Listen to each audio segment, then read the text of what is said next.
کشمیر کی سب سے hot set شری Nagar Lok Sabha set پر 13 مئی کو چناؤ ہونے والے ہیں اور نیشنل کانفرنس کے آغا سید روح اللہ مہدی اور پی ڈی پی کے وحید الرحمان پرہ کے بیچ میں یہاں پہ سخت مقابلہ ہے۔ ان دونوں پارٹیوں کے بیچ میں جے کے اپنی پارٹی اور ڈی پی اے پی بھی یہاں پہ اپنی سیاسی زمین تلاش کر رہی ہے۔ اپنی پارٹی سے این سی اور پی ڈی پی دونوں کو خطرہ ہے۔ آپ دیکھیے رپورٹ، ہمیں دیجیے اجازت۔ کشمیر کی 3 لوک سبھا سیٹ میں سری نگر کی سیٹ بے حد خاص مانی جاتی ہے۔ 2024 لوک سبھا چناؤ میں کشمیر کی یہ پہلی سیٹ ہے جس پر 13 مئی کو ووٹنگ ہوگی۔ طے شدہ پروگرام کے مطابق کشمیر میں سب سے پہلے اننت ناگ راجوری سیٹ پر چناؤ ہونا تھا، لیکن اب اس سیٹ پر 25 مئی کو ووٹ ڈالے جائیں گے۔ سری نگر ہمیشہ سے ہاٹ اور وی آئی پی سیٹ رہی ہے۔ کوئی نہ کوئی بڑا لیڈر اس سیٹ سے ضرور میدان میں ہوتا تھا۔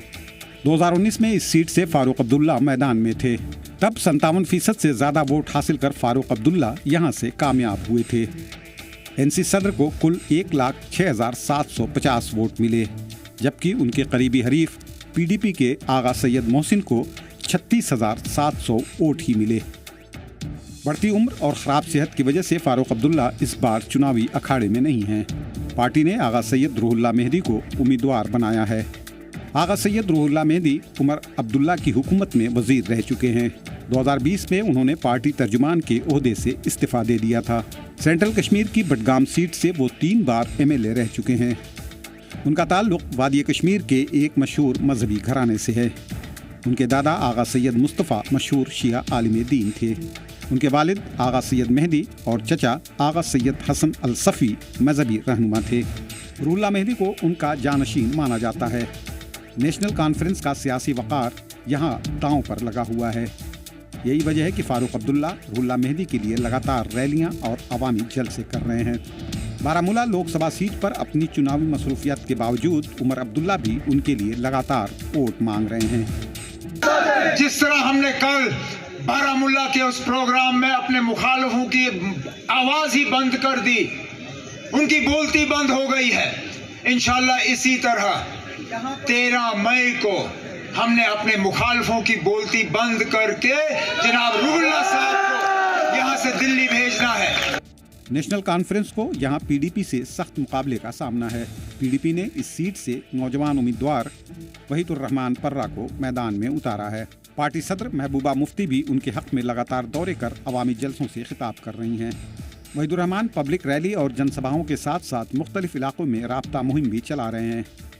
پلوامہ کے رہنے والے وحید الرحمان پرہ نے P D P youth wing سے اپنے سیاسی کیریئر کی شروعات کی تھی۔ پلوامہ ڈی ڈی سی چناؤ میں بھی وہ کامیاب ہوئے تھے، لیکن ملک مخالف سرگرمیوں کو بڑھاوا دینے کے الزام میں جیل میں ہونے کے سبب وہ عہدے کا حلف نہیں لے پائے۔ پی ڈی پی نے انہیں میدان میں اتار کر نیشنل کانفرنس کے لیے مقابلہ مشکل بنا دیا ہے۔ پلوامہ اور شوپیاں میں پارٹی اور وحید الرحمان دونوں کا خاصا اثر ہے۔ 2014 کے اسمبلی الیکشن میں ان ضلعوں کی سبھی 6 سیٹوں پر پی ڈی پی کامیاب ہوئی تھی۔ بڈگام کے چاڈورہ اور چرارے شریف میں بھی پارٹی کا پریزنس ہے۔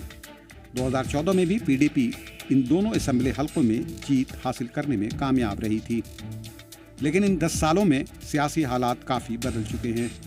پی ڈی پی کے اپنے ہی آج اس کے سب سے بڑے مخالف ہیں۔ انڈیا اتحاد بننے کے بعد نیشنل کانفرنس کے ساتھ آنے کی امید تھی، لیکن اس کا انجام بھی گپکار جیسا ہی رہا۔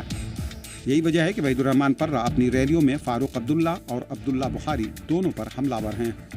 ایسے لوگوں کو جو آپ کے ضمیر کو بھیجیں گے، آپ اس ووٹ میں، اس الیکشن میں آپ سب سے پہلے سوچیں کہ آپ کا نیتا، آپ کے بچوں کا نیتا، آپ کے بچوں کی رہبری کیا اس الیکشن میں الطاف بخاری جیسے لوگ کریں گے، کیا فاروق عبداللہ جیسے لوگ کریں گے۔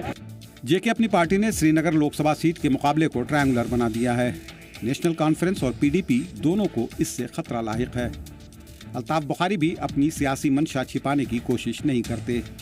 ان کے نشانے پر یہی دونوں جماعتیں ہیں۔ جموں کشمیر یونائٹڈ موومنٹ کے اشفاق جبار نے بھی اپنی پارٹی کی حمایت کا اعلان کر دیا ہے۔ اشفاق جبار کا گاندربل ضلع میں کافی اثر رسوخ مانا جاتا ہے۔ پیپلز کانفرنس کے حامی بھی ان کے ساتھ ہیں۔ بی جے پی کے میدان میں نہ ہونے سے اپنی پارٹی کو بی جے پی کارکنوں اور حامیوں کی بھی حمایت ملنے کی امید ہے۔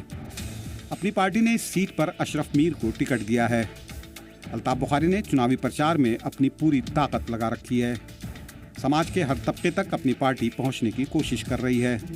درگاہ زیارت گاہ پر بھی لیڈران حاضری دے رہے ہیں۔